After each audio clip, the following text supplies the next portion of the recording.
નજર કરીશું અને મહત્વના સમાચાર ગુજરાત અને યુપીથી ઝડપાયેલા આતંકીઓ અંગે મોટા મહત્વના સમાચાર।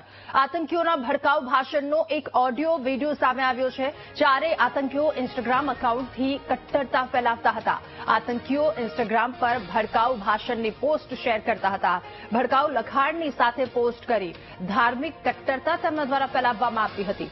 ઇન્સ્ટાગ્રામ પર કરેલી ભડકાઉ પોસ્ટ ગુજરાતના એટીએસના હાથ લાગી છે અને અન્ય કોઈ જોડાયેલું છે કે નહીં એ દિશામાં તપાસ પણ શરૂ કરવામાં આવી છે। તો અમદાવાદ, મોડાસા, દિલ્હી અને યુપીના નોઈડાથી આતંકીઓની ધરપકડ કરવામાં આવી છે। મોહમ્મદ વૈદ, મોહમ્મદ ફરદીન, સૈફુલ્લાહ કુરેશી અને જીશાન અલીની ધરપકડ કરવામાં આવી છે। ત્યારે ગુજરાત અને યુપીથી ઝડપાયેલા આતંકીઓ કે જેમની વધુ એક કરતૂત સામે આવી છે, ઓડિયો વિડીયો વાયરલ થયા છે। ઇન્સ્ટાગ્રામ એકાઉન્ટથી તેમના દ્વારા કટ્ટરતા ફેલાવવામાં આવતી હતી। ઇન્સ્ટાગ્રામ પર ભડકાઉ ભાષણની પોસ્ટ શેર કરતા હતા।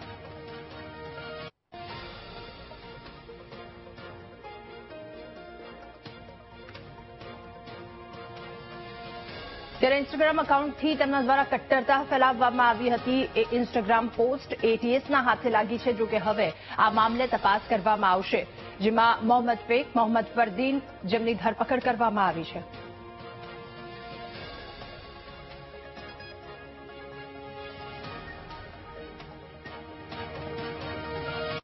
અને અમદાવાદમાં વીટીવી ન્યૂઝ પહોંચ્યું આતંકીના ઘરે। આતંકી મોહમ્મદ ફરદીનના નિવાસસ્થાને પહોંચ્યું વીટીવી ન્યૂઝ।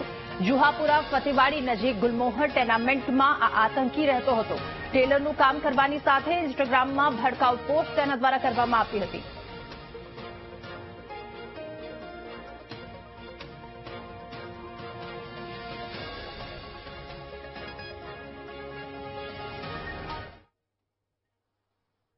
કાયદા ઇન્ડિયન મોડ્યુલ સાથે જોડાયેલા જે યુવકોને પકડવામાં આવ્યા હતા, જેને લઈને અમદાવાદના જે ફતેવાડી વિસ્તારમાં રહેતો જે ફરદીન છે તેનું પણ નામ સામે આવ્યું હતું। જે મોહમ્મદ ફરદીન આ નિવાસસ્થાને રહે છે, વીટીવીની ટીમ તેના ઘરે પહોંચી છે।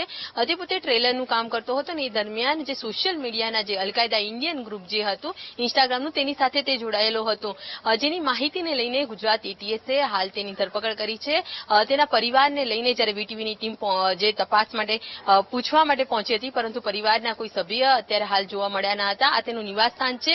ખાસ તો તેને લઈને પોલીસ અત્યારે તપાસ કરી રહી છે। મહત્વનું છે કે 4 યુવકો જે પકડવામાં આવ્યા હતા, જેમાં અમદાવાદના ફતેવાડી વિસ્તારનો આ ફરદીન હતો અને સાથે દિલ્હી અને નોઈડા સાથે મોડાસાના પણ 3 યુવકો પકડાયા હતા। હાલ તો સમગ્ર મામલે ગુજરાત એટીએસ પૂછપરછ કરીને વધુ કાર્યવાહી હાથ ધરી છે। કેમેરામેન પ્રવીણ વાઘેલા સાથે અનિતા પટણી, વીટીવી ન્યૂઝ, અમદાવાદ।